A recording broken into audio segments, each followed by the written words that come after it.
ഇപ്പം ചെറിയൊരു ഉദാഹരണം പറയാം. ഈ കൂട്ടത്തിൽ ഒരു മധ്യപ്രായം കഴിഞ്ഞവരാണല്ലോ അധികം ആൾക്കാരും. അതെ, സംശയമില്ല. ചിലർക്കത് കേൾക്കണ ഇഷ്ടമല്ല. മധ്യപ്രായം കഴിഞ്ഞവർ തന്നെ അതിൽ ഭൂരിഭാഗം. ഈ പറയണ ആളും അതെ, കേൾക്കുന്ന ആൾക്കാരും അതെ. നമ്മളൊരു 30 കൊല്ലം മുമ്പ് അല്ലെങ്കിൽ 40 കൊല്ലം മുമ്പ് അക്ഷയ തൃതീയക്ക് സ്വർണം വാങ്ങിയാൽ നല്ലതാണെന്ന് കേട്ടിരുന്നോ? ഞാൻ കേട്ടില്ല. ഇല്ല, ഇല്ല, ഉറപ്പില്ല. ഒരു 20 വർഷങ്ങൾക്ക് മുൻപാണ് കോഴിക്കോട് കേന്ദ്രമായി പ്രവർത്തിക്കുന്ന ഒരു ജ്വല്ലറി ആദ്യമായിട്ട് ആ പരസ്യം ഇറക്കിയത്. ഇപ്പൊ കാലം മുന്നോട്ട് പോയി. ഇപ്പൊ അക്ഷയ തൃതീയയുടെ ഓരോ ജ്വല്ലറിനെ പോലും പോലീസുകാർക്ക് വേണം നിയന്ത്രിക്കാൻ. അവിടുത്തെ സെക്യൂരിറ്റി ഗാർഡ് പോരാ, അത്ര തിരക്കാ. എന്ത് വിഡ്ഢിത്തം പറഞ്ഞാലും അത് മുഴുവൻ വിശ്വസിക്കുന്ന ഒരു സമൂഹമായി നമ്മൾ മാറിയിരിക്കുക. ഞാൻ പറയുകയാണ് നിങ്ങളോട്, നിങ്ങൾ എനിക്കൊരു 10,000 രൂപ തരണം കേട്ടോ. എന്തിനാ സ്വാമി? ഞാൻ നിങ്ങളുടെ പേരിൽ ഹിമാലയത്തിൽ നിങ്ങൾ കാണാത്തൊരു സ്ഥലമായിരിക്കണം, എന്നാലേ പറ്റുള്ളൂ, ഇന്ന തോട്ടം ഉണ്ടാക്കാം. എന്നിട്ട് ഞാൻ അടുത്ത ഒരു 10 കൊല്ലം കൊണ്ട് നിങ്ങൾക്ക് 1 ലക്ഷം തിരിച്ചു തരാമെന്ന് പറഞ്ഞു. അപ്പോൾ തരും നിങ്ങൾ 10,000. ഹിമാലയത്തിൽ ആ മരം ഉണ്ടാവുമോ ഇല്ലയോ എന്നുള്ള ചിന്ത പോലും ചെയ്യില്ല.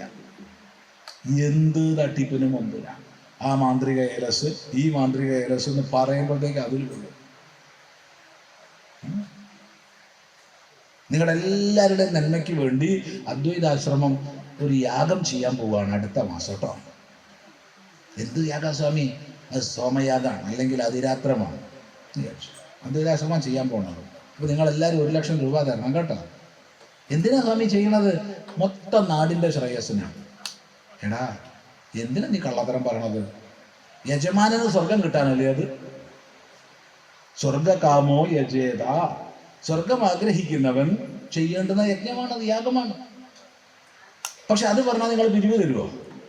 എനിക്ക് സ്വർഗം കിട്ടാനാ നിങ്ങൾ 1 ലക്ഷം ഉറുപ്പിക തരണം എന്ന് പറഞ്ഞാൽ ആരാ തരിക?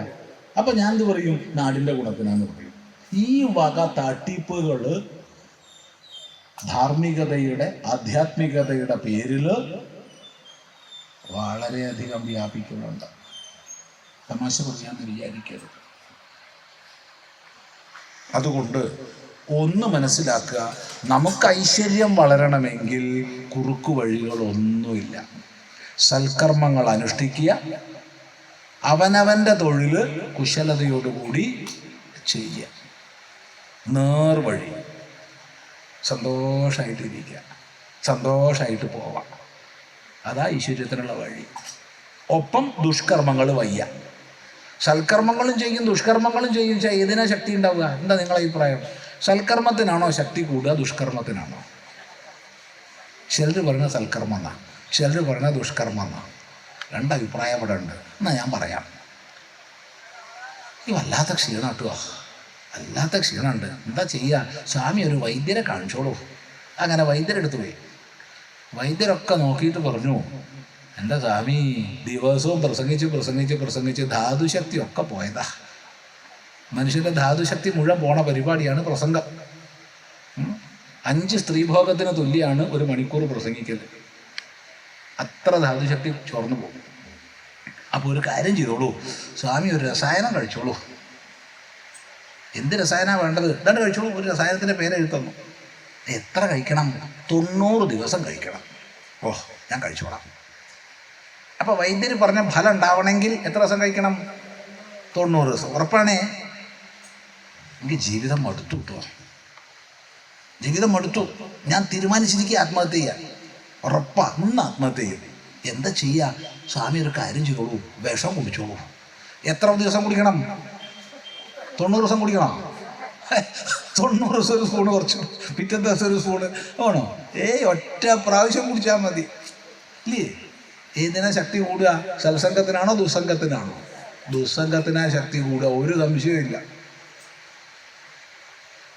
അതുകൊണ്ട് നമ്മൾ സത്സംഗം ചെയ്യണോ സത്കർമ്മം ചെയ്യണോ പറഞ്ഞിട്ട് കാര്യമില്ല.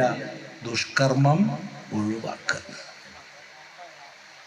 ജീവിതത്തിൽ ദുഷ്കർമ്മങ്ങൾ ഒഴിവാക്കുക. ഐശ്വര്യത്തിന് അതേ വഴിയുള്ളൂ. ഒപ്പത്തിനൊപ്പം നമ്മുടെ കുടുംബങ്ങളൊക്കെ ശക്തമാകണം, പ്രബലമാകണം. അതുകൊണ്ടാണ് വേദം പറയുന്നത് കുശലാന പ്രമദിതവ്യം.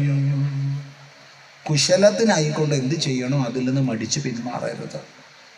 കുശലം എന്ന് പറഞ്ഞാൽ ആത്മരക്ഷ എന്ന അർത്ഥം ഭഗവാൻ ഭാഷ്യകാരൻ പറഞ്ഞു തരുന്നത്. ആത്മരക്ഷാർത്ഥാത് കർമ്മണഃ ന പ്രമദിതവ്യം. ഒരു സന്യാസിയുടെ ആത്മരക്ഷ വെച്ചാൽ അവൻ്റെ സ്വന്തം തടിയാ. പക്ഷെ ഗൃഹസ്ഥൻ്റെയോ കുടുംബത്തിൻ്റെയാ. അപ്പം കുടുംബത്തിൻ്റെ രക്ഷയ്ക്ക് വേണ്ടി എന്ത് ചെയ്യണോ അതിൽ നിന്ന് മടിച്ച് പിന്മാറാൻ പാടില്ല. എന്താ വേണ്ടേ? ഓരോ കുടുംബവും കെട്ടുറപ്പുള്ള കുടുംബമാവണം. ഓരോ കുടുംബവും സാമ്പത്തിക ഭദ്രതയുള്ള കുടുംബമാവണം. അത് ശ്രദ്ധിക്കുക.